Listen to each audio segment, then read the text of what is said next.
Négliger l'enfant, c'est de négliger l'avenir. Une pensée anonyme que j'aime bien. Honorable fondateur des parents, le staff des parents, chers jurys, chers professeurs, chers étudiants, étudiantes des parents, chers parents, chers amis, distinguément les invités, mesdames, messieurs. J'ai l'honneur de passer à vous mes salutations les plus distinguées. En ce long instant, je me trouve dans l'océan de l'enthousiasme pour vous présenter un beau sujet. Il s'agit de l'enfant dans l'avenir. Mes réflexions feront leur périmètre à travers 3 belles interrogations. Premièrement, pourquoi visionner l'avenir sans celui des enfants? Et deuxièmement, est-ce que la société et l'État ont une responsabilité dans la vie des enfants? Et troisièmement, est-ce que la société contribue dans la vie des enfants? Pour commencer, l'avenir, c'est le synonyme du futur, qui signifie ce qui va arriver. Mesdames, messieurs, si vous me permettriez, comment peut-on parler de l'avenir meilleur de nos pays pendant que les enfants sont sans protection? Ils ont beaucoup d'enfants, des docteurs, des infirmières et beaucoup d'autres qui ont été tués et kidnappés par les bandits.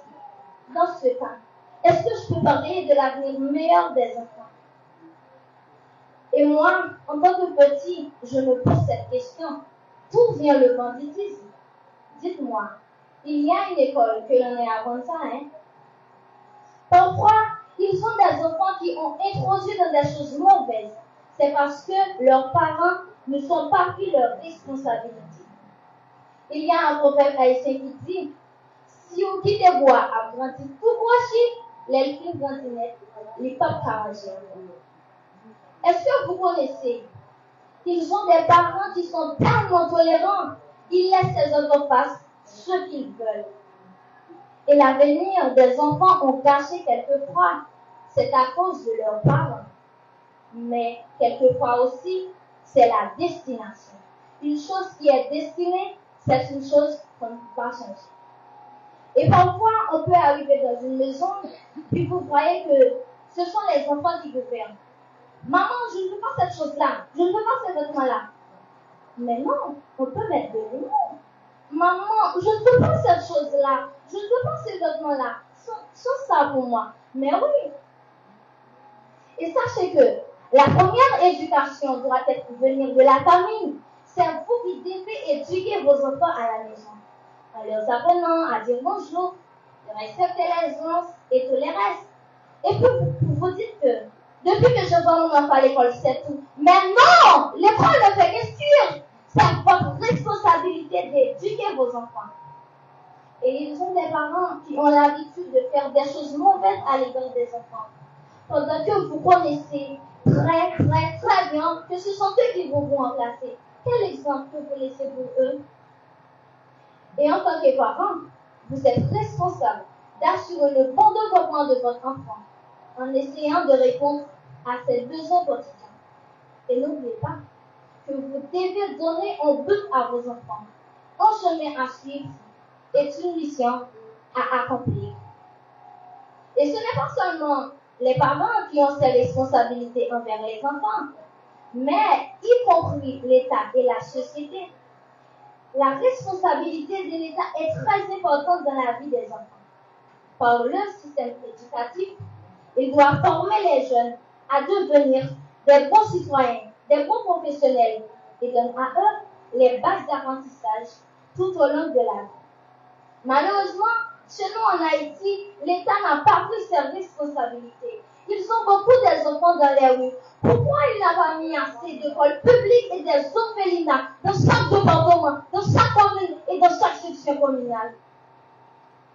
Selon l'article 32 de notre Constitution, on dit que l'État garantit le droit à l'éducation. Il met l'école gratuitement et à la portée de tous. L'enseignement primaire est obligatoire et les fournitures classiques seront fournies gratuitement par l'État. Mais moi, ce qui m'intéresse dans cet article, c'est la deuxième phrase de la Constitution qui dit « Il il met l'école gratuitement et à la portée de tous. Mesdames, Messieurs, est-ce que cet article, où est l'école gratuite en Haïti? C'est vrai, il y a des écoles d'État, par exemple des lycées, des écoles nationales à travers le pays.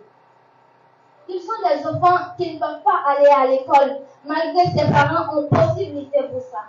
Prenons le cas de notre capitale, Port-au-Prince. À cause du banditisme qui se manifeste tous les jours, ils sont des enfants qui ne peuvent pas sortir pour aller chercher un morceau d'éducation. C'est triste. Quel avenir que l'État a donné à ces enfants. Et nous, les enfants en Haïti, comme tous les autres enfants du monde, nous avons des droits internationaux, comme le droit d'être soigné, protégé de la maladie, d'avoir une alimentation suffisante et équilibrée, d'être protégé de la violence, de la maltraitance et toute forme d'abus et d'exploitation. Je pourrais dire, nous n'avons même pas jour au monde d'eau. Et moi, en tant qu'enfant, et je parle au nom de tous les enfants, est-ce que nous avons un État en Haïti? Tous les enfants qui se trouvent en Haïti, je vois que nous ne jouissons pas nos droits. Comment nous voulons accomplir un devoir envers l'État? Et pendant que vous dites souvent que ce sont les enfants qui sont l'avenir du pays, mais quel avenir? C'est mauvaise trace, c'est mauvais chemin. Puis vous dites que les enfants sont l'avenir du pays. Mais oui, c'est peut-être pour vous l'avenir vraiment. Et apprenez ceci, si nous voulons déplacer une montagne, eh bien, commençons par emporter des petites pierres. Mesdames, Messieurs, laissez-moi vous dire que la société, c'est un assemblage d'hommes qui sont unis par la nature ou par des lois. Et laissez-moi vous dire qu'elle contribue beaucoup dans la vie des enfants. Pourquoi? Parce qu'elle peut donner des bons exemples et des mauvais exemples. Comme a dit Jean-Jacques Rousseau, l'homme est né bon, mais c'est la société qui le corrompt. En parlant d'homme, l'auteur fait référence aux enfants parce qu'on n'est pas né homme, on le devient. Les enfants sont susceptibles à être influencés. L'exemple pour les côtés positifs, si les gens environnants travaillent durement avec éthique et morale pour atteindre leurs objectifs salariés ou scolaires, c'est sûr que l'enfant, de manière satisfaisante, suivra ses traces.